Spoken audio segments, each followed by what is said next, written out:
자, 이제 건축법의 특별법인 주택법 들어가겠습니다. 우리 주택법은 주택을 원칙적으로 주택건설사업은 단독주택은 30호 이상, 공동은 30세대 이상, 대지는 10,000제곱미터 이상, 이거를 사업성인 대상이라고 하죠. 이 정도 사업을 할 때는 주택법에 따라 따로 짓는 겁니다. 이 정도가 안 되면 건축법에 따라 짓는 것이고, 그래서 건축법의 특별법인데, 자, 용어부터 이제 할 얘기가 많죠.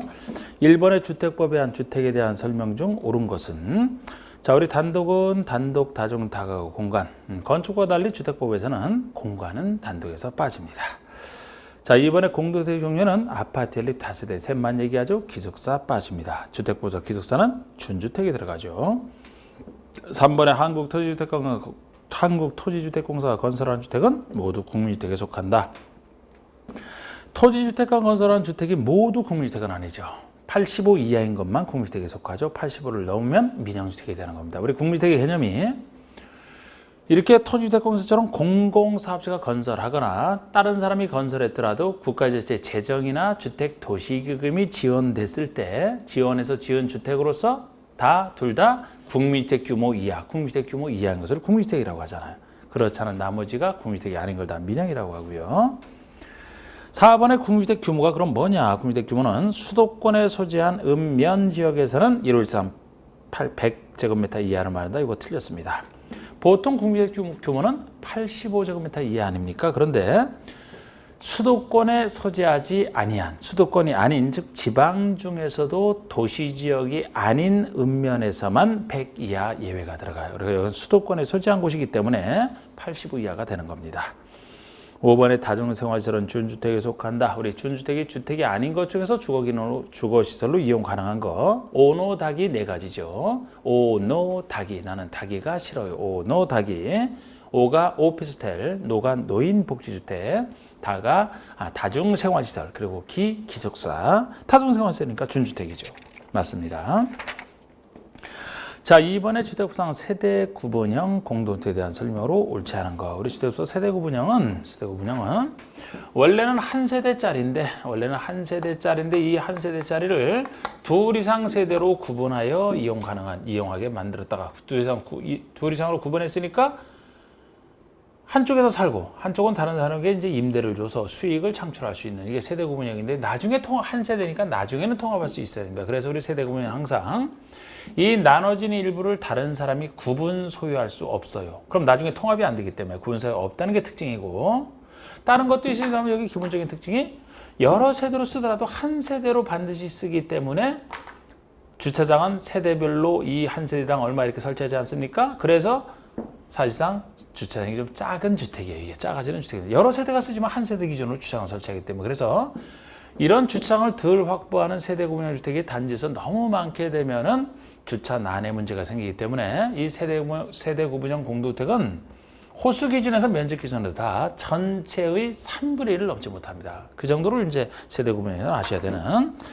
그럼 1번의 공동주택의 주택 내부 공간의 일부를 세대별로 구분하여 생활이 가능한 구조로 하되, 그 구분된 공간 일부에 대해서 구분소를 할 수 있는, 이거 잘 보셔야 돼. 할 수 없습니다. 구분소를 할 수 없다는 게 기본적인 특징에 틀렸습니다. 2번에 구분된 공간, 각각의 공간마다 욕실, 부엌 외에 현관도 별도로 설치하라. 욕실, 부엌이 필수인데 현관까지 별도로. 세대 구분형 공동주택 주택단지 전체 호수의 3분의 1을 넘지 않는다. 아까 얘기한 3분의 1. 4번에 하나의 세대가 통합하여 쓸 수 있도록 세대 간의 연결문이나 경량구조, 경계벽을 설치해야 되고 통합할 수 있도록. 5번에 주택건설 기준을 적용하는 경우 세대 구분형 공동주택의 세대수는 그 구분된 공간의 세대에 관계없이 하나의 세대로 산정한다라는 거 맞습니다. 3번에 도시형 생활주택에 대한 설명 중 옳지 않은 거.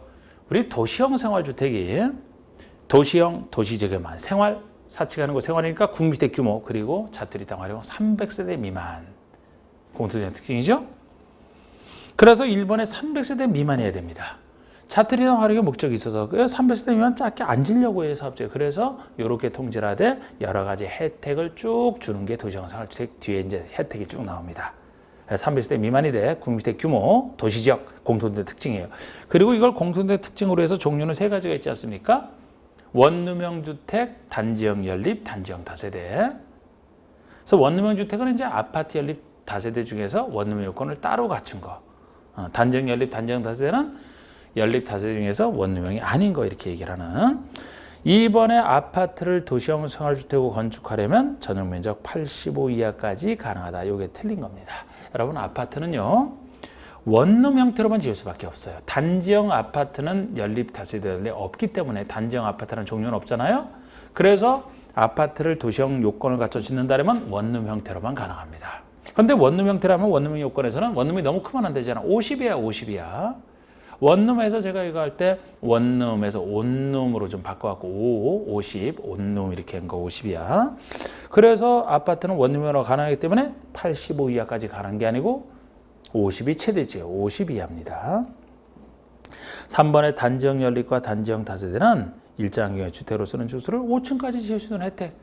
원래 연립과 다세대는 4계층이한데 단지형으로 짓게 되면은 둘 다 한 계층 더 져서 주택으로 쓰는 주로 5층까지 지을 수 있는 혜택을 받아요.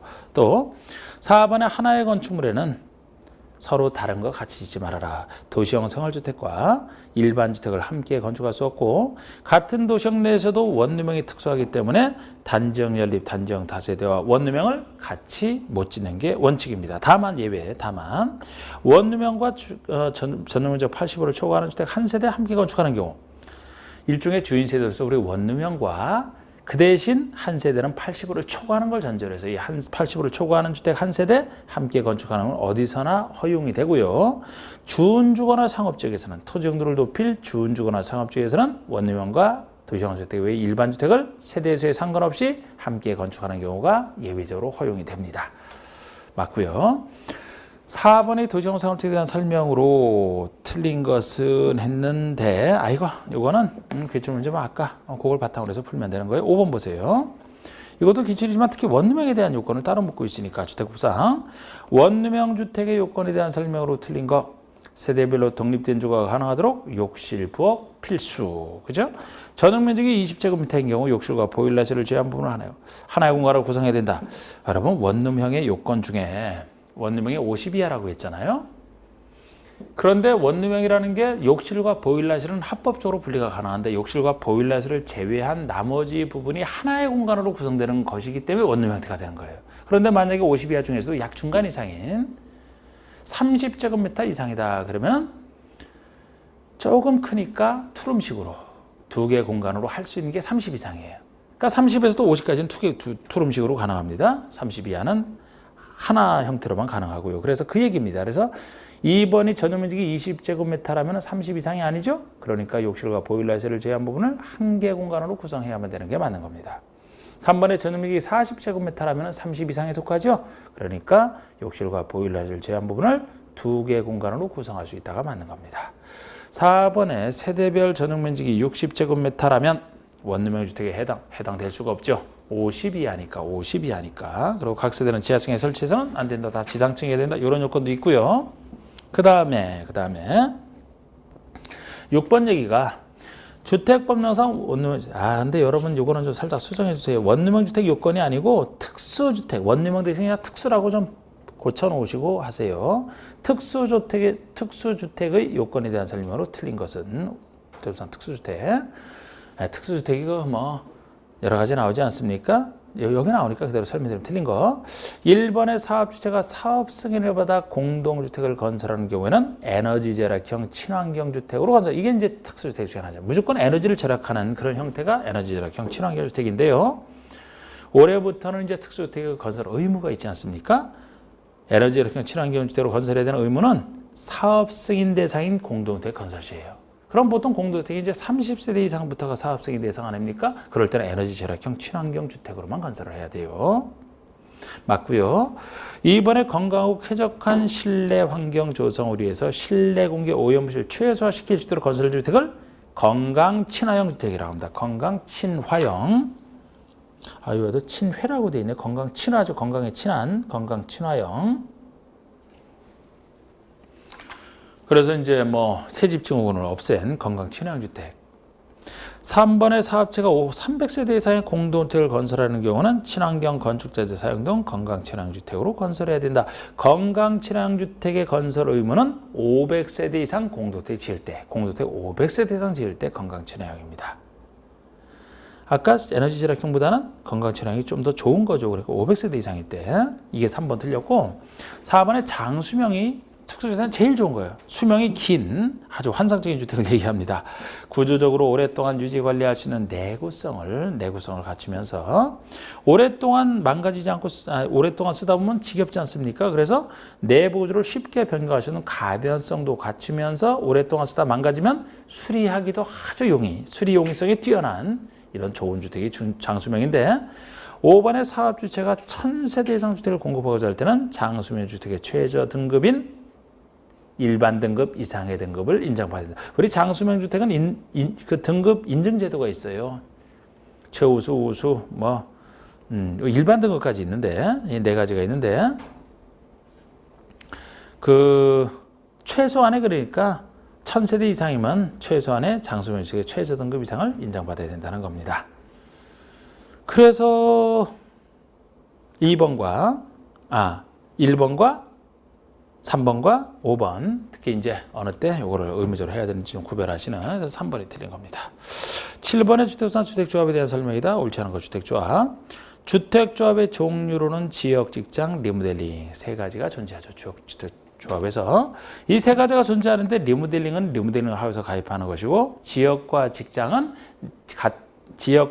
내 집 마련해서 가입하는 것이기 때문에 항상 이따 주택조합 파트에 보시면 이 주택조합에서는 지역과 직장에만 적용되는 규정과 리모델링에만 적용되는 규정을 반드시 구별하는 게 필요해요. 그런데 우리가 지역과 직장에만 적용되는 규정은 내 집 마련은 새로운 조합주택을 건설을 해서 공급이 됐을 때 내 집 마련 아닙니까? 건설해서 공급하는 그것과 관련된 것은 지역과 직장에만 적용되는 규정으로 보시면 돼요. 리모델링은 새로 건설해서 공급받는 게 아니거든요. 있는 상태에서 대손 일부 증축을 통해서 그대로 가져갈 뿐이니까 이렇게 구별하시는. 그리고 이번에 대구광역시와 경상북도에 거주하는 주민이 주택을 마련해서 지역조합을 설립해서 지역조합은 일장으로 지도로 생각하시라고 했던 대구와 경상북도만 가능합니다. 왜냐하면 경북 안에 대구가 있으니까 대구와 경북은 같이 경남이랑은 안 되겠죠. 경남이랑은 예를 들어 경남 안에는 부산, 울산이 있죠. 그럼 부산, 울산, 경남이 같이 가입할 수 있는 겁니다. 예를 들어 그런 식으로 생각하시는 3번의 세종특별자치시와 충청북도에 거주하는 주민이 주택을 마련해서 지역조합을 설립할 수 있다. 이거 틀렸습니다. 충북 안에 세종이 있는 게 아니거든요. 충청남도 안에 세종이 있어요. 그래서 충남 안에는 이제 세종도 있고 대전, 광역시도 있지 않습니까? 그래서 대전, 세종, 대전, 충남이 같이 가입할 수 있고 충북은 충북 사람끼리만 가입이 가능하기 때문에 틀렸어요. 그리고 직장조합은 그리고 강원도 따로 그죠? 전남 안에 광주와 전남, 전북 따로 경기도, 서울, 인천 이런 식으로 나가는 거. 4번의 직장조합은 같은 직장의 근로자가 주택 마련하기 위해서 내 집 마련이잖아. 같은 직장 맞고요. 리모델링 조합은 공동택 소유자가 주택을 리모델링하기 위해서 설립한다. 단독은 설립할 수 없다. 단독은 혼자 하면 되니까 혼자 할 수 없으니까 조합을 결성하는 맞습니다. 그 다음에 8번은 주택법상 주택단지가 일정한 시설로 분리된 토지는 각각 별개의 단지로 본다. 그 시설에 해당하지 않는 거. 그러니까 우리가 보통 이제 하나의 주택단지는 일단의 이 주택과 부대복리시설은 일단의 하나의 단지라고 하는데 이게 만약에 철도나 고속도로 일반 지방도니 국도니 이런 걸로 분리가 돼 있으면은 다니기가 서로 왕래하기가 힘들기 때문에 하나의 단지만 이런 걸로 분리돼 있으면 각각 별개의 단지로 본다는 얘기가 있거든요. 그런데 이런 특수한 도로 말고 보통의 일반 도로라면은 좀 넓은 도로로 분리돼 있어야 별개 단지로 봅니다. 폭이 20m 이상의 도로로 분리돼 있어야 별개 단지로 보는데 이상하게도 도시계획 예정도로라면 아직 건설도 안 돼 있는 예정도로잖아요. 물론 관리계획 결정이 필요한 도시계획 예정도로인데 그 예정도로라면 폭이 8m 이상인 예정도로만 분리돼 있어도 별개 단지로 봅니다. 일반 도로라면 폭이 20m 이상은 이해할 수 있는데 우리 도시계획 예정도로는 8m 이상 폭으로 분리돼 있으면 각각 별개로 본다. 그 정도. 그래서 고속도로로 분리돼 있으면 별개 단지로 보겠죠. 폭이 20m의 도시계획 예정도로라면 예정도로는 아까 8m 이상이라고 했죠. 20m 이상은 8m 이상에 딱 들어가죠. 별개로 봅니다. 폭이 15m 일반도로 분리돼 있어요. 그러면 20m 이상 일반 도로로 분리돼 있어야 되니까 이건 그게 아니죠. 그래서 답이 3번이 되는 겁니다. 자동차 전용도로 분리돼 있어요. 아니면 5번은 일반 국도로 분리돼 있으면 폭에 상관없이 별개 단지로 봐야 되는 거 아니겠습니까? 답이 3번이 되나? 9번의 주택법에 규정된 용어 설명으로 옳은 것은 공구란 하나의 주택단지에서 둘 이상으로 구분되는 일단의 구역으로서 착공신고 및 사용건설을 별도로 수행할 수 있다. 단지 전체를 한꺼번에 우리 주택에서는 단지 전체를 한꺼번에 할 수도 있고 이 단지를 공구별로 나눠서 할 수 있고 각각 둘 이상으로 나눈 것을 각각의 공사하는 구역 공구라고 합니다. 그런 공구를 나누는 이유가 각각 별도로 사업을 하니까 착공신고와 사용건설을 별도로 수행할 수 있는 거 맞는 얘기죠. 1번이 맞습니다. 2번은 단지 안에 도로나 녹지 등을 조성하여 6m 이상 폭으로 공간 경계를 설정하되 6m 이상 폭으로 공간 경계를 설정하되 각 공구별 세대수는 200세대 이상 300세대 이상이 돼야 돼. 폭은 맞아요. 그런데 300세대 이상 300세대 이상은 각각 건설이 돼야 되기 때문에 나중에 주택법에서 이제 어떤 단지를 공구별로 나눠서 사업을 할 수 있느냐 그러면 최소 600세대 이상 이렇게 나오는 겁니다. 600세대 이상이래야 둘 이상 나누고 각각 공구로 300세대 이상 건설해야 되기 때문에 그리고 복리시설이란 우리 또 주택법에서는 이 부대시설과 복리시설을 구별하는 것도 종종 되는 부대시설은 딸려 있는 것이니까 그 주택 주거생활에 필요해서 딸려 있는 시설이라고 생각하시면 되고요. 복리시설은 없어도 되는데 있으면 주민의 복리를 위한 좋은 시설 아닙니까? 그러면 복리시설한 주택에 딸린 주차장, 관리사무소, 담장, 단지 벌써 딸린 것은 부대시설이에요. 이거 부대시설 개념입니다.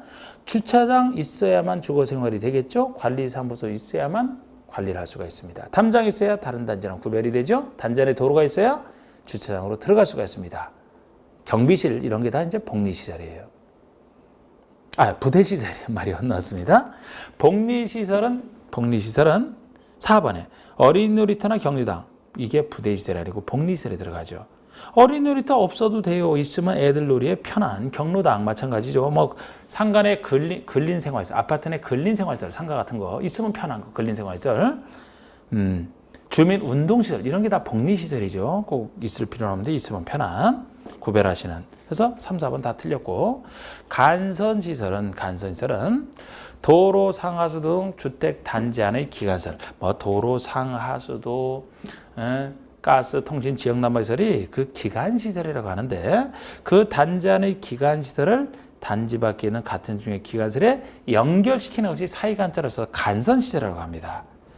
여기까지 맞는데 그렇다고 주택단지 안의 기관시설은 간선시설이 아니다. 이 부분이 틀린 게 기관시설 중에서도 가스와 통신, 지역 난방시설만큼은 연결시키는 것뿐만 아니고 단지 안에 있는 것까지 포함해서 얘기를 하거든요. 그래서 뒷부분이 좀 틀렸다 보시면 됩니다. 10번에 주택법상 세대수 증가형 리모델링에 대한 설명으로 옳은 것은 주택법에서 우리 리모델링 할 때는 항상 리모델링은 두 가지죠.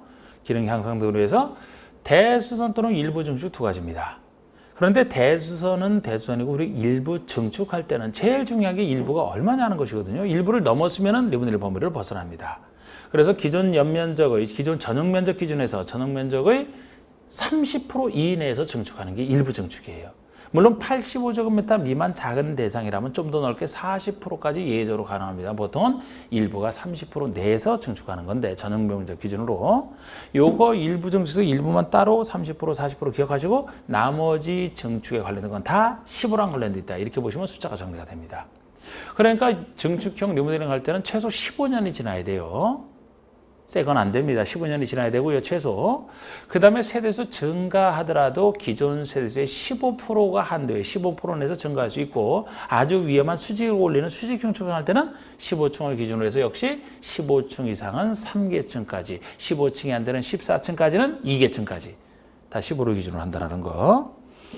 그럼 여기서도 그중에서 세대수 증가형을 물어봤는데 사용검사일 또는 사용시로부터 10년이 경과된 공동택이면 세대수 증가형 리모델링을 할 수 있다? 15년이 경과돼야 됩니다. 어쨌든 증축형이니까요. 세대수 증가형은 증축형이니까. 참고로 대수선을 통한 리모델링 할 때는 10년만 지나면 된다라는 게 우리 그 조합 설립인가 그 제수설에서 나온 거죠. 증축형은 15년. 대수선을 통한 리모델링은 10년 지나야 돼요. 이건 10년, 15년. 자, 각 세대의 전유면적 10분의 4 이내에서 증축할 수 있다. 10분의 3이죠. 일부 증축의 일부 개념입니다. 10분의 3. 이게 85제곱미터 이하다 이런 얘기 나왔을 때만 10분의 4까지죠. 보통은 10분의 3입니다. 이때 증축 가능 면적은 전유 부분의 공용 부분을 포함하여 산정한다. 전유 부분 면적만 갖고서 30% 40% 따지는 겁니다. 공용 부분은 별도로 증축할 수 있어요. 별도로 계산해서. 4번에 기존 세대수의 30% 이내에서 세대를 증가하는 증축이 가능하다. 15% 이내죠. 100분의 15 이내에서 세대수 증가가 가능합니다. 증가하는 세대수 수죠. 5번의 수직 증축형 리모델링은 대상 건축의 기존 층수가 15층 이상이면 3계층, 15층 이하는 2계층. 수직 증축에 대한 특례 맞습니다. 그 다음에 이제 건설 파트에 가서는 자, 우리 크게 이제 그 다음에 건설 파트, 공급 파트, 리모델링 파트에서 이제 건설 파트죠. 우리 건설 파트에서는 사업 주체가 나오고 사업체는 이제 등록 사업 주체, 공동 사업체, 주택조합 이렇게 나오죠. 그 다음에 사업 승인 절차, 그 다음에 이제 주택상사체 이런 순서로 나올 텐데 먼저 주택구상 등록 사업체에 대한 얘기가 나왔습니다. 다음 설명 옳지 않은 거.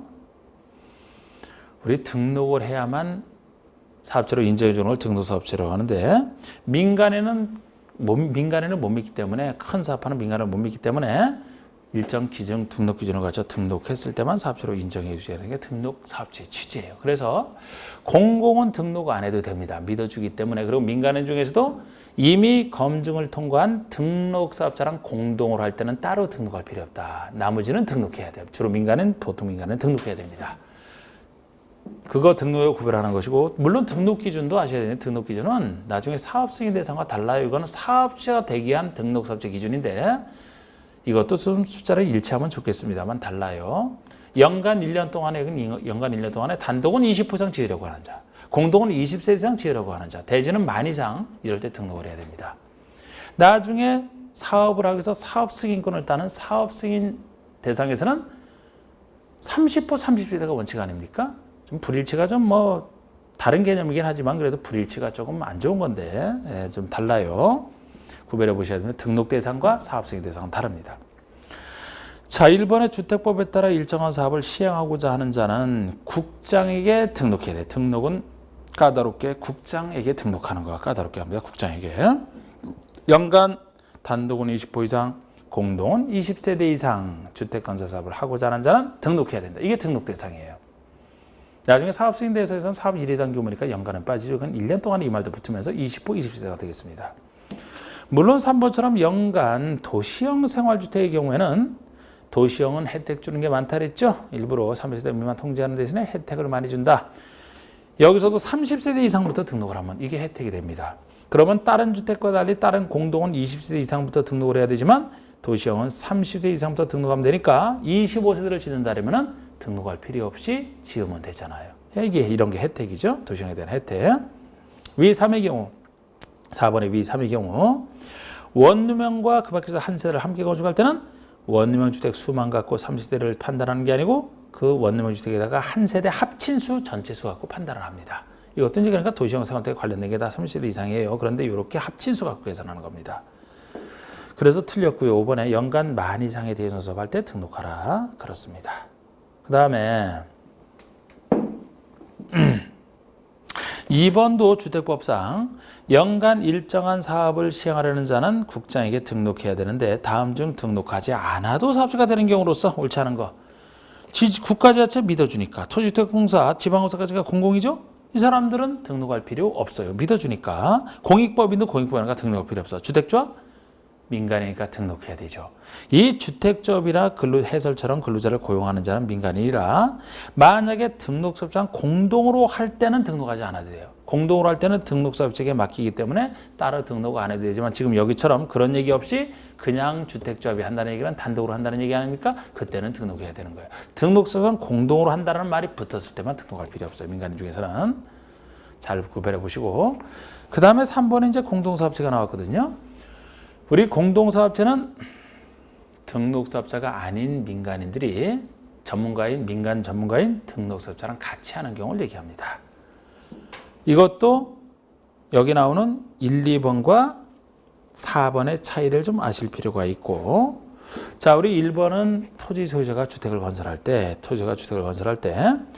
전문가인 등록사업자 공동으로 할 수 있다예요. 해도 되고 안 해도 돼. 자유예요, 자유. 혼자 하고 싶으면 그때는 등록하는 거지. 이 경우 두 사람을 같이 하면 공동사업자로 본다고요. 2번의 주택조합 이 구성원의 주택을 건설할 때도 등록자가 공동으로 할 수 있다. 자유입니다. 그런데 여기서 주택조합은요. 세대수를 증가하지 아니하는 리모델링 조합을 제외한다. 이걸도 당연해. 지금 여기서는 구성원의 주택을 건설할 때, 제가 건설할 때 공동사업으로 하는 것이고 건설을 전제로 하는 것은 지역과 직장에만 적용되는 규정이라고 했죠. 그러니까 리모델링은 새로운 주택 건설을 안 한다니까요. 있는 상태에서 그대로 넓히기 때문에 그 사람이 그대로 가지는 거 아닙니까? 그래서 예외적으로 리모델링은 세대수를 증가하는 부분만 건설 파트이기 때문에 그 경우라면은 공동사업이 가능하지만 보통의 세대수 증가 없는 리모델링은 공동사업지에서는 당연히 빠지는 거예요. 건설 주체가 아니기 때문에. 그래서 리모델링에서도 세대수 증가하는 부분만 건설 사업으로서 사업 승인을 받아야 된다 이렇게 나가지. 그렇지 않은 것은 다 리모델링 허가를 마지막에 받잖아요. 건설 공급 파트가 하는 마지막 리모델링 허가 파트에서. 하여튼 이거 맞고요. 등록자가 공동으로 할 수 있어요. 그리고 3번에 주택조합은 지자체나 토지주택공사, 지방공사와도 같이 할 수 있게 추가적으로 좀 더 넓혀놨고, 그 다음에 4번에 고용자가 근로주택을 건설한다. 사장님이 사원 아파트 지을 때죠. 고용자가 근로주택을 건설할 때는 등록자 공동으로 사업을 시행할 수 있다는 거 해야 된다. 이때는. 이게 1, 2번과 4번의 차이입니다. 왜냐하면 의무적으로 같이 하게 돼서 등록사업자에게 건설사업은 맡기고 본인은 경영에만 충실하는 뜻이에요. 꼭 맡겨야 됩니다. 이때는 같이 할 때는 그래서 해야 된다요. 그래서 이거 틀렸고, 고용자는 등록사 공동으로 할 때는 등록할 필요가 없다. 그렇죠. 등록사 공동으로 할 때는 등록할 필요 없죠. 4번은 주택법상 토지 소유자 등과 등록사업자가 공동으로 사업을 하고자 하는 경우에 사업 승인을 신청해서 갖춰야 될 요건을 설명한 것이다. 옳지 않은 거. 공동사업할 때는 역할 분담이 있습니다. 공동사업 때 그 중에서 전문가가 등록사업자를 했죠. 그러면 등록사업자가 어려운 시공은 맡아야 돼. 그래서 시공을 등록자가 맡고, 등록자가 아닌 자가 땅에 대한 소유, 땅은 제공해야 됩니다. 그래서 그 역할 분담에 땅은 등록자가 아닌 자가 제공하고, 시공은 전문가인 등록자가 하고, 그리고 나머지 뭐 얘기 있으면 그 정도. 그래서 1번의 대지 소유권은 소유자 등과 등록사업 중에 아무나 확보하고 있으면 되는 게 아니고, 등록자가 아닌 토지 소유자 등, 여기서 토지 소유자 등이 이제 토지 소유자, 주택조합, 고용자를 얘기하죠. 등록자 아닌 자가 확보하고 있어야 됩니다. 그 중에서도 이번에 지역과 직장조합이 지구 단위 결정에 필요한 사업으로서 등록자가 공동으로 할 때는 95평 소유권 확보예요. 원래 소유권 확보는 100% 소유권을 얘기하는 거 아닙니까? 그런데 조합 중에서도 지역과 직장이 지구 단위 결정에 필요한 사업을 전제로 해요. 우리 주택 건설할 때 보통은 지구 단위 필요 없습니다. 지구 단위가 필요한 정도의 사업을 하면 상대적으로 큰 사업이라 100% 소유권도 힘들지 않느냐, 95% 소유권 확보로 충분하다는 그런 얘기가 예외 중에 하나로 있고요. 3번에 등록사업자가 주택 건설 공사의 시공 요건을 갖추거나 건설업에 등록을 직접 한 자, 즉 시공 요건을 갖추라는 거예요. 우리가 뭐 등록 기준이나 시공 기준을 별도로 잘 물어보진 않습니다만, 우리 별도로 개인만 놓고 보면은 법인은 그 개인의 반이에요. 법인을 좀 더 우대를 해줍니다. 법인 단체이기 때문에. 여러분들 개인이 만약에 등록을 한다면 등록 기준에서 등록할 때는 뭐 6억 원 이상 자본금을 갖춰야 되거든요. 6억 원 이상 평가를 갖춰야 돼. 법인은 반 3억이고요. 그런데 이 등록사업자가 시공 기준 갖출 때는 10억 원을 갖춰야 돼. 개인은 10억 원, 법인은 5억 원입니다. 낸 적은 없지만 그렇게. 하여튼 이렇게 시공 기준을 따로 갖춰야 됩니다. 등록사가 시공을 해야 되기 때문에. 그리고 4번처럼 대지가 저당권 목적이 되어 있으면 저당권 말소해서 깨끗하게 만들라는 얘기고, 5번의 토지 소유자 등과 등록업자 간의 사업 추진의 책임에 대해서 협약이 체결되어 있어야 사업하기 편하지 않겠습니까? 당연한 얘기가 되어 있고요. 그 다음에 5번부터가 나오는 게 이제 조합 얘기죠. 조합 얘기. 조합은 이제 사업체 중에서도 해마다 나오는 거 아닙니까? 그래서 내용도 많은데요. 아까 얘기했듯이 지역과 직장에만 적용되는 건설을 전제라는 규정과 그렇지 않은 거 기본적으로 구별하시고, 자, 주택법상 지역과 직장조합 설립에 관한 설명이다. 옳지 않은 거 지역과 직장에 국한돼서 물어보고 있습니다. 둘은 서로 내 집 마련이 서로 비슷하기 때문에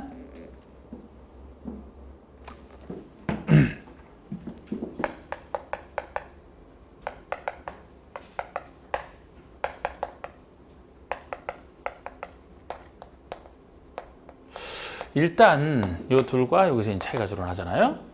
이 주택조합은 법인이 아닙니다. 우리 앞에서 배웠던 개발조합, 정비조합은 법인이잖아요. 이게 법인이 아니기 때문에 설립 인가만으로 성립되는 게 원칙이에요. 셋 다 기본적으로 설립인가를 받아야 됩니다. 법인이 아니기 때문에 인가만으로 성립하는 게 원칙이에요. 시장은수구청장의 설립인가 시장은수구청에 간단하게 받으면 셋 다 만들어집니다. 그런데 직장조합에서 특히 직장조합하고 다른 얘기 없으면 설립인가를 받아야 됩니다만 국민주택을 공급받기 위한 직장조합, 본인이 건설하는 경우 국민주택을 단순히 공급받기 위한 직장조합 요 말이 들어갔을 때만 유일하게 설립 신고로 간단하게 돼요. 그래서 직장은 다른 얘기 없으면 설립인가, 국민주택을 공급받는다 할 때만 설립 신고가 되고 지역과 리모델링은 설립인가만으로 성립되는 건데 이렇게 일단 설립인가 당시에서 좀 이렇게 보시고 그리고 여기에만 적용되는 규정은 이제 건설을 전제로 한 규정이니까 예를 들어 조합 만들 때 설립인가 신청 서류에서도 다른 숫자보다 그 둘의 차이점만 하시면 돼요. 여기에는 80% 이상 토지 사용 승낙서를 제출해야 됩니다. 여기는 조합택을 새로 건설해야 되니까 조합택 지을 땅을 확보를 해야 되거든요. 그래서 80% 이상 토지 사용 승낙서 100은 아니더라도 그 정도로 충분하다. 그 정도도 없으면 아예 인가 안 내줍니다. 그런데 리모델링에서는 여기 아까 뭐 대수선은 10년 지나야 된다, 증축은 15년 지나야 되는 걸 입증하는 서류라든지 그 리모델링은 조합 만들 때 동의 요건이 있어요. 단지 전체는 단지 전체의 3분의 2 동별 과반수, 단지 동만 할 때는 동의 3분의 2 이상 동의. 이런 게 다 들어가야 되지만 토지 사용 승낙서가 여기 있는 게 여긴 없다라는 차이점을 아시면 된다고. 숫자는 잘 안 냈어요. 그 차이점. 왜 여기는 없느냐? 리모델링은 새로운 주택을 건설하지 않는다니까요. 지을 땅을 필요로 하지 않아. 그리고 세대를 증가한다 해도 기존 단지에서 증가할 뿐이지 새로운 땅은 필요 없어요. 그래서 토지 사용 승낙서는 아예 여기 필요 없는 그런 식으로 구별하시고 만들 때도 조합원의 자격도 지역과 직장이 서로 비슷합니다. 내 집 마련이기 때문에 집 없는 사람이 가입하죠. 조합의 설립인가 신청 당시부터 조합주택 입주 가능일까지 무주택 세대주, 무주택 아니면 85주택 한 채 가지고 있는 세대주까지 무주택처럼 봐서 가입을 시키는데 그 중에서도 직장구에서 설립 신고되는 직장조합은 무주택자에 한한다 이 말이 붙어 있고요. 리모델링은 단독 소유자가 아니고 이제 공동주택 소유자라면 뭐 다 되고 복리실이나 주상복합에서 주택 외이설까지 하나의 건축식에 다 들어갑니다. 이게 별도에 이렇게. 그리고 지역과 직장에만 역시 조합원 수제한이 들어가요. 건설 예정 세대수의 50% 이상의 조합원을 구성하되 20명 이상 갖춰야 된다. 건설을 전제로 하는 거. 우리 조합주택을 짓게 되면은 일반의 조합원에게 우선 공급을 하고 일반에게 나머지를 공급하거든요. 그런데 명색이 조합주택인데 일반에 주는 게 더 많으면 안 되잖아. 그래서 건설 예정 세대 수의 최소 50% 이상의 조합원이 된다. 그래서 50%가 나오는 건데 리모델링은 건설이 아니기 때문에 그런 수제한을 안 합니다. 아무리 작아도 가입할 수가 있어요. 그런 얘기. 그리고 지역과 직장조합의 조합원 지위만 설립인가 받은 후에 양도가 안 되는 게 원칙입니다. 리모델링도 되고 다른 개발조합, 정비조합도 되거든요. 조합원 지위자는. 왜 지역과 직장에서는 안 되느냐? 우리 주택법에 나오는 공급파트에서 유명한 공급지적 교란금지 때문에 공급지적 교란금지에 해당이 되면은 주택을 받을 수 있는 증서나 지위를 남에게 양도, 양수, 알선, 광고하지 말아라는 얘기거든요. 그러면 여기서도 지역과 직장 조합원 지위로야 조합주택을 건설한 주택을 받을 수 있는 지위에 들어가서 거기 걸려서 원칙이 안 되는 거예요. 예외적으로 되는 경우가 이제 있을 뿐이고 리모델링은 그런 게 필요가 없죠.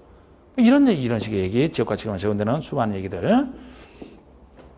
자, 옳지 않은 것을 고르면 1번의 주택조합을 설립하고자 하는 경우는 자치시, 자치도지사, 시장구청장의 인가를 받아라. 이게 설립인가입니다. 설립인가를 받으려는 자는 인가신청서에 대지의 80% 이상 토지 사용 승낙서를 첨부하여 제출하라. 지역과 직장에만 들어가는 서류죠. 리모델링에 나오면 틀리는. 3번의 보통의 직장조합은 설립인가를 받아야 하지만 국민주택을 공급받기 위한 직장 이 말이 들어가면 신고. 4번의 주택조합은 설립인가를 받고 30일에 등기를 해서 이건 법인이 아니기 때문에 설립인가만으로 성립되고 설립신고로 성립되는 겁니다. 등기는 필요 없죠. 아예. 그리고 5번의 건설 예정 세대수의 사업 승인 과정에서 세대수가 변경이 되면 그 변경된 세대수의 2분의 1 이상의 조합원을 구성하되 반 이상, 50% 이상이죠. 50% 이상을 구성하되 조합원은 20명 이상이어야 된다. 그래서 맞고요. 지역과 직장에만 지금 얘기하는 거잖아요. 그 다음에 6번 얘기가 주택법상 리모델링 조합의 설립에 대한 설명이다. 옳지 않은 것을 고르면 이건 리모델링 조합만 지금 묻고 있는 겁니다. 1번의 리모델링 조합을 설립하고자 하는 경우는 시장구청장의 인가, 설립인가죠. 맞습니다. 리모델링은 이거밖에 없어요. 신고는 아예 없죠. 그 다음에 뭐 자주 물어본 숫자는 아니지만 요거 단지 전체를 대상으로 조합을 설립할 때는 단지 전체 구분 소유자 의권의 전체의 3분의 2 이상 결의와 각 동별로는 과반수.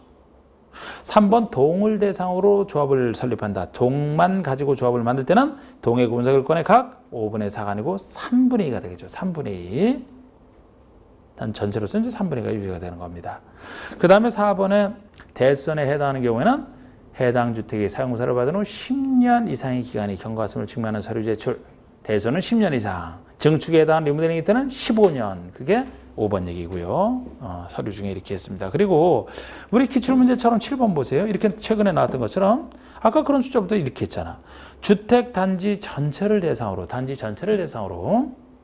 증축형 리모델링을 하기 위해서 리모델링 조합을 설립하려는 경우에 조합 설립인가 신청 시 제출일 첨부서류가 아닌 것, 창립 중에 회의록, 이번에 전원이 자필로 위험한 조합 규약 이런 것들 다 공통되는 것들이라 이런 걸 묻는 게 아니고 그것만 구별하시면 돼요. 3번 80% 토지 사용 승낙서 이거는 지역과 직장 조합이 있을 때 제출 서류지 리모델링에서는 전혀 관련이 없다 그랬잖아요. 그래서 답이 3번이 되는 겁니다. 뭐 중축이니까 15년 이상의 경과수를 증명해서 다른 걸 낸 거 아니잖아요. 3번. 자, 8번의 다음은 주택법상 지역과 직장조합의 조합원 자격에 대한 내용이다. 지역과 직장의 조합원 자격. 설립인가 신청일로부터 자격이 있어야 됩니다. 설립인가 신청일로부터 해당 조합주택의 입주 가능일까지 전용면적 80제곱미터 주택을 한 채 소유한 세대주인 자는 지역조합의 조합원이 될 수 없다. 자, 우리 보통의 지역과 직장 다른 얘기 없으면 신고 대상이 직장조합 빼고 다른 얘기 없으면은 기간 좋고요. 무주택 또는 85주택 한 채 소유한 세대주가 가입하는 거라 하지 않을까? 80제곱미터 주택 한 채면 85 이하에 속하죠? 지역조합의 조합원이 될 수 있는 겁니다. 지역조합 조합원이 될 수 있는 거. 그래서 이거 없다가 틀린 거죠. 이번에 지역조합의 조합원은 6월 이상 거주한 그 지역의 6월, 지역에서는 추가적으로 신청되긴 한데 그 지역에 6월 이상 거주 요건이 따로 있어야 돼요. 맞고요. 3번에 해당 주택건설 대지가 투기과열지구 안에 있는 경우에는 조합 설립인가 신청일 1년 전의 날부터 입주 가능일까지 조합원 자격을 갖춰야 된다. 그래서 이거를 뭐 과거에는 잘 안 냈었는데 투기과열지구가 요새 와서 이제 확대됐기 때문에 이것도 한번 넣어봤는데 보통 조합은 설립인가 신청으로부터 조합은 자격을 갖춰야 되는 거죠. 설립인가 신청으로부터. 그런데 투기과열지구를 하면 그 설립인가 신청일 1년 전부터 조합원 자격을 갖춰야 된다는 거예요. 아까 무주택 이런 요건을 투기과열지구가 됩니다. 까다로운 거죠. 그리고 4번에 인가받아 설립되는 직장조합의 조합원은 즉 인가 대상의 직장조합, 보통의 직장조합이죠. 신고 대상 아닌 역시 설립인가 신청으로부터 조합주택 가능일까지 주택을 소유하지 아니거나 무주택 또는 85주택 한 채 소유한 세대주. 정확합니다. 신고로 설립하는 직장조합은 무주택자에 한한다. 이렇게 직장은 4번, 5번 나눠봐야 돼요. 신고 대상의 직장조합은 무주택자만 가입할 수 있으니까요. 9번에 리모델링 조합이 될 수 없는 자. 1번에 사업 승인 얻어 건설한 공동의 소유자 가입할 수 있어야 되고요. 복리설을 함께 리모델링할 때는 그 복리설 소유자도 가입시켜야 단지 전체를 한꺼번에 할 수 있기 때문에 3번에 건축법 규정에 따라 건축 허가를 받아 분양할 목적으로 건설한 공동의 소유자. 공동의 소유자면 혼자 못하기 때문에 건축법에다 지었더라도 가입할 수 있어야 되는 거예요. 1번, 3번. 그리고 4번에 건축법 규정에 의해 건축 허가를 받아 분양할 목적으로 건설한 공동주택에 있는 건축물 중에서 공동주택 외 있을 소유자. 예를 들어 주상복합으로 지었다면 공동주택 외의 상가 소유자도 가입을 시켜야 하나의 건축을 통째로 리모델링을 할 수 있잖아요. 1, 2, 3, 4번 이게 전부입니다. 5번은 왜 안 되느냐? 단독 소유자는 혼자 그냥 리모델링 하면 됩니다. 왜 누구랑 같이 합니까? 단독 소유자는 가입할 수가 없어요. 그래서 단독 소유자는 안 됩니다. 그 다음에 10번 얘기가 주택조합의 조합원의 교체나 신규 가입에 관한 설명이다. 옳지 않은 거. 지역조합이나 직장조합, 리모델링 조합을 제외한 두 조합은 설립인가를 받은 후 조합이 만들어진 이후에는 조합은 교체나 신규 가입 못한다. 이게 바로 지역과 직장에만 적용되는 공급소 교란금 때문에 통지하는 조합원 지위 이전 안 된다라는 원칙이 되겠습니다. 지역과 직장에서만. 리모델링은 언제든지 상관없죠.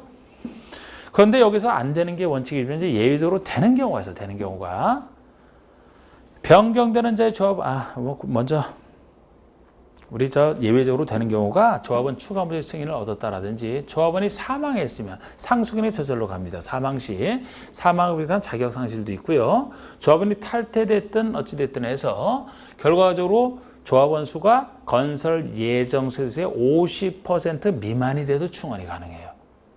50% 이상이 돼야 최소한의 조합주택의 요건을 유지하라고 50% 이상 그랬는데 만약에 50%가 미만이 되면은 조합주택의 기본 성질이 무너졌기 때문에 충원이 가능해야 됩니다.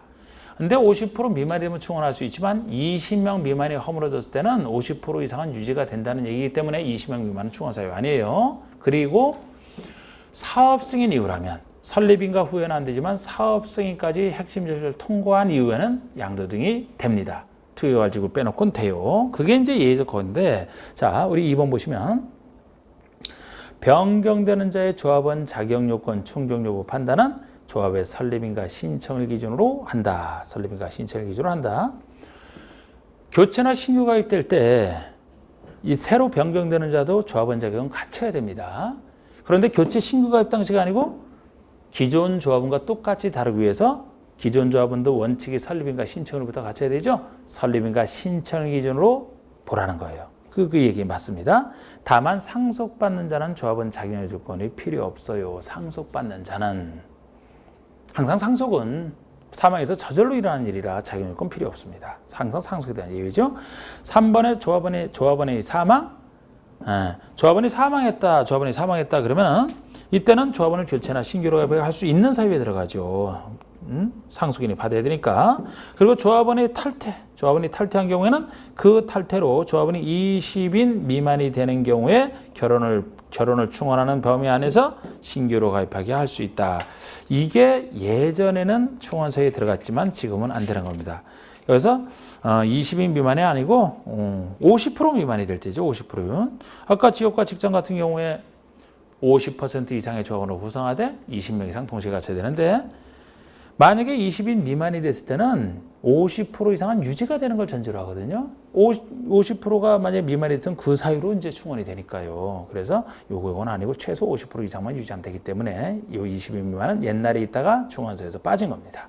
5번에 조합의 사업 승인 이후, 조합의 사업계획 승인 이후에 입자로 선정된 지위가 양도 등업 판결 등으로 변경된 경우는 교체 신규 가입 가능합니다. 사업 승인 이후에는. 그래서 4번만 틀렸고요.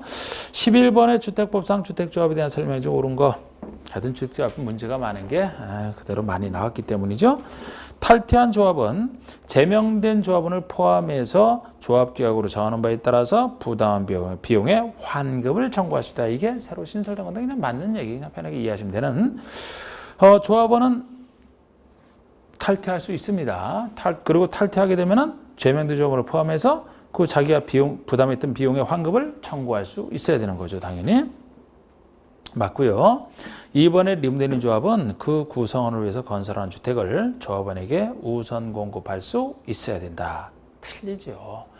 아니, 공급은 항상 지역과 직장만 제공된다니까요. 아까 지역과 직장 조합주택을 지어서 조합원에게 우선 공급할 수 있는 거지. 리모델링은 새로 공급하는 게 아니잖아. 그래서 우선 공급 구정은 지역과 직장에만 있는 얘기입니다. 리모델링은 있는 사람이 그대로 받는다니까. 새로 공급받는 게 아니고, 예를 들어 새 세대를 증가하는 리모델링을 한다 하더라도 조합원에게 공급하는 거 아니에요. 세대 증가하는 부분 일반 공급하잖아요. 그래서 조합원에게 우선 공급하는 것은 리모델링과는 아무 상관이 없습니다. 지역과 직장에. 틀렸고, 주택조합은 설립인가를 받은 때부터 1년 내 사업계획승인을 신청하라. 사업주체로서 빨리 사업승인을 신청하라. 만약에 사업승인 대상이 아니면 리모델링 허가를 신청하라. 다 2년 내에 하는 거예요. 제가 건축법, 주택법에 나오는 숫자잖아. 135 아닌 거, 몇 년 하는 거 다 2년이라고 했잖아요. 135 아니잖아, 이거. 2년이잖아, 그러면. 4번의 지역이나 직장조합의 조합원을 모집하려는 자는 시장의료구청의 승인을 받고 공개 모집 방법으로 조합원을 모집하라. 지역과 직장에서 역시 조합원 모집할 때요. 리모델링은 새로운 모집 안 합니다. 있는 상태에서 우리 동의받아서 그냥 하는 것이지 새로운 조합원 모집하는 건 지역과 직장이잖아. 그럼 여기서도 모집할 때 시장의료구청이 적어도 지역과 직장에서 조합원 모집하는구나 파악하고 있으라고. 모집할 땐 내가 모집한다는 사실을 신고하고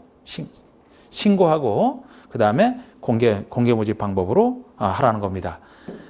지금 제가 요거는 지금 틀렸죠. 그러니까 승인이라고 해서 틀렸어요. 시장에서 신고하고 하는 거예요. 공개 모집은 맞아요. 공정하게. 그리고 5번에 공개 모집 이후에 조합원의 결혼을 충원하거나 미달된 조합원을 재모집한다. 재모집할 때는 신고하고 선차수 방법으로 할 수 있다? 신고가 아니죠. 처음에 모집할 때 신고가 됐으면은 시장 등이 이제 알고 있으니까, 그죠? 재모집 등을 할 때는 이제 신고할 필요 없는 거예요. 신고할 필요 없고, 재모집이니까 선착순으로 할 수 있는, 뒤는 좋아요. 각각 우리 4번, 5번이, 승인은 4번은 승인이 틀렸고, 5번은 신고가 틀렸고. 자, 12번 보시면, 주택조합에 대한 설명으로 옳은 것은 했는데, 주택조합에 대한 설명으로 옳은 거, 1번, 작년 문제네, 이것도. 국민주택을 공급받기 위해서 설립한 직장조합을 해산하려면 시장 수익인가? 여러분, 만든 것을 해산한다, 폐지한다, 같은 절차라고 했어요. 그러면 국민주택을 공급받기 위해서 설립한 직장이면은 요게 만들 때 신고로 만들어지는 것이죠. 해산할 때 역시 그러면 똑같은 절차, 신고가 되지 않습니까? 그래서 뒤에 인가가 틀렸어요. 신고 대상이니까 신고를 해야 됩니다. 이번에 지역조합은 임대주택으로 건설을 공급해야 되는 세대수를 포함하여 주택건설 예정 세대수의 3분의 2 이상 조합원으로 구성하라. 두 군데나 틀렸어요. 예정 세대수의 2분의 1 이상이 되겠죠. 2분의 1 이상. 3분의 1하고 2분의 1 이상. 2분의 1 이상이 됩니다. 그냥 50% 이렇게 해도 되고요. 3분의 1 틀렸죠. 그런데 앞에 것도 틀렸어요. 임대주택으로 건설을 공급해야 되는 세대를 포함하여 제외입니다. 제외. 여기서 이제 이 수 따질 때는 건설에서 분양하는 걸 얘기하지 임대주택 말고 분양하는 것 기준으로 반 이상 돼야 된다는 겁니다. 그래서 그 제외하고 3번의 리무데님 조합의 경우 공동주택 소유권이 수인의 공유에 속한다. 수인의 공유에 속한다라면 그 수인 모두를 공유하기 위해서는 언제나 한 명만 대표자 한 명만 보는 거 아닙니까? 4번의 지역조합의 설립인가 후에 조합원이 사망하였더라도 조합원 수가 예정수의 2분의 1 이상을 유지하고 있다면 조합원을 충원할 수 없다. 수에 상관없이 사망 같은 경우는 충원할 수 있는 사이에 들어가죠. 사망하면 무조건 충원할 수 있어요. 상속인에게 가야 되기 때문에. 그래서 그것도 틀렸고, 지역조합이 설립인가를 받은 후에 조합원을 추가 모집하는 경우는 지역조합의 변경인가를 주택조합의 변경인가를 받아야 된다. 자, 우리 지역조합은 이제 설립인가 받을 때 뭐 조합에 대한 그 여러 가지 그 조합원 수 포함해서 거기에 대해서 설립인가를 받겠죠. 그러면 추가 모집하게 되면은 또 조합원이 변경이 됩니다. 그럼 역시 요거 인가 받아서 만들어졌기 때문에 변경할 때도 변경인가를 받아야 되는 게 맞는 겁니다. 그래서 5번이 맞고요. 5번이 맞고.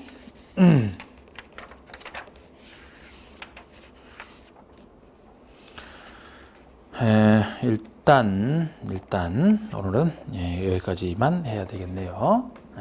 사업 승인 절차부터는 다음에 이어서 하겠습니다. 수고하셨습니다.